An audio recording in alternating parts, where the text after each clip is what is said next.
After winning the special House election in New Jersey on Thursday night, the Democrat Analilia Mejia proudly referred to herself as Congress's, quote, unbought, unbossed, sassy new member. Her victory wasn't too much of a surprise. She was running to fill the House seat that was vacated by another Democrat, Mikey Sherrill, who is now New Jersey's governor. What was significant was Mejia's margin of victory. The election was a blowout.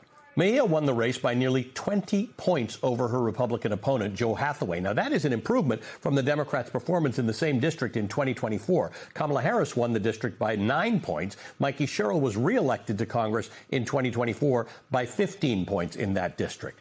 It also adds to the Democrats' record of special election victories and overperformances ahead of November's midterms. Now, impressive as that is, Mejia's path to Congress was never assured. She credits her campaign's ground game for helping her to stand out in a crowded race, and at one point had as many as 13 candidates vying for the Democratic nomination in February's primary. But Mejia, a progressive activist who's been a vocal critic of Israel, of Israel's government, may have unintentionally benefited from an unlikely source, AIPAC, the powerful pro-Israel lobbying group. Ahead of the February primary, a super PAC aligned with AIPAC, the United Democracy Project, devoted a lot of time and money on the primary with the goal of building, quote, the largest bipartisan pro-Israel majority in Congress. But Mejia was not its target.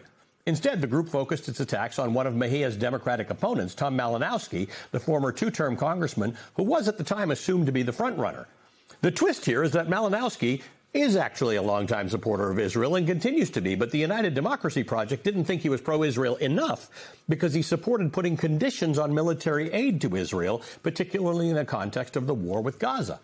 Ultimately, though, the group's strategy backfired. AIPAC's attack did hurt Malinowski, allowing Mejia to edge past him to win the primary by less than 2 points, which essentially paved the path for her victory this past Thursday.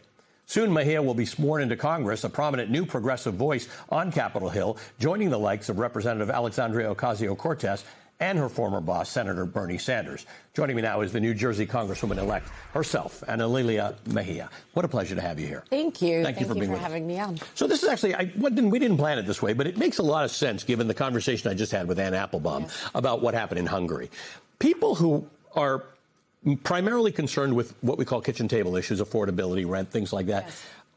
In Hungary, started to understand the connection between their sort of autocratic government and the oligarchy and the fact that things were not fair to their own lives. Yes. And that's where we stand in America. Yes. Most people are concerned about their own issues, but they seem to be making some connection to the larger issues. Yeah, in fact, on my campaign, I made a point to connect the dots.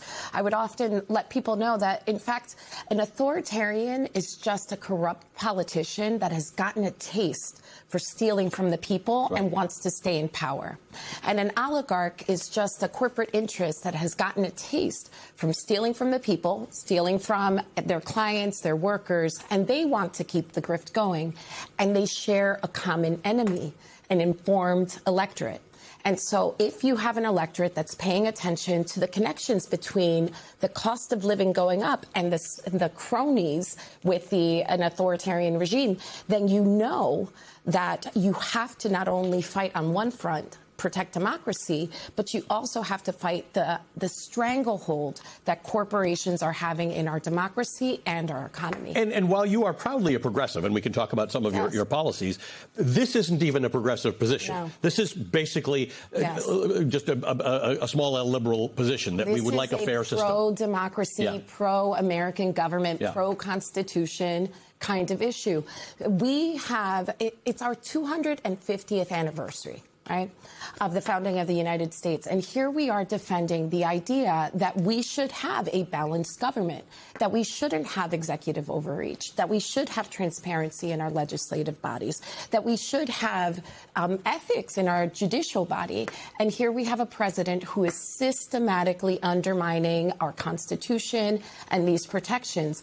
You know, my biggest, one of the biggest things that I talked about during the campaign was the fact that we have to abolish and replace ICE. Why? It's not just that they are a rogue police force turning their weapons against the American people. It's the idea that we have in our government right now a president that has a rogue force that could turn itself on democracy, on the people, and it undermines the Constitution, denying immigrants due process, equal protection. And by extension, denying it to every single American. We have to stop it. So you were associated with Bernie Sanders. He and I talk a lot about universal health care. I'm Canadian. I think there should every other modern big country has universal health care. We're spending, depending on jealous. Yeah, right. But we're spending somewhere between $1 and $2 billion on this war in Iraq that no one can possibly plausibly explain what this is.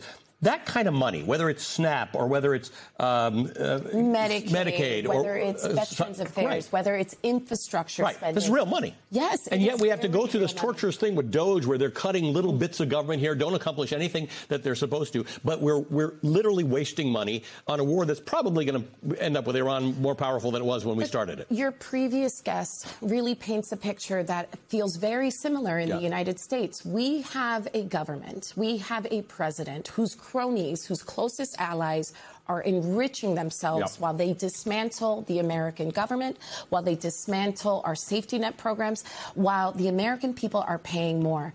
The elimination of ACA tax credits drove up health insurance costs by 175%.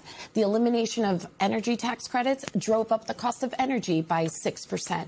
The consolidation of starter homes, for example, of housing, rental housing by private equity firms is driving up the cost of housing in 1 year, 5%. This connection between oligarchs and a corrupt administration is costing the American people money, and they're waking up to it. So obviously every time somebody wins a special election or a primary, they become the closest, the most proximate connection to the voter, as we're 199 days away from the midterm elections. What do you believe works or should work for Democrats? Because 199 days is a lot of days for things to go very right or very wrong. Yes, for sure. Well, look, I am a progressive, but I believe that the issues that we're talking about are not about left or right. They're about right and wrong. The American people are finding themselves falling behind. My district is a suburban district. My district is very diverse. You have working class, middle class, even affluent people.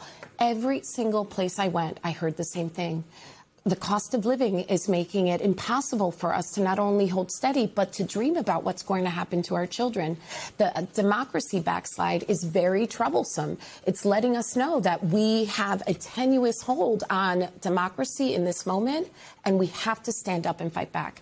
It starts in New Jersey, I think, but I think it will. I think the midterm elections, if Democrats in particular stay focused on connecting the dots between the rising cost of living and the corruption in our government and the grips that Donald Trump has on the Republican Party, voters are going to make a choice. And I think we're going to not only win the House, but it's going to carry us into 2028. Thank you for joining us this morning. What a pleasure to meet you. Anna Lilia Mejia is the representative-elect for New Jersey's 11th district.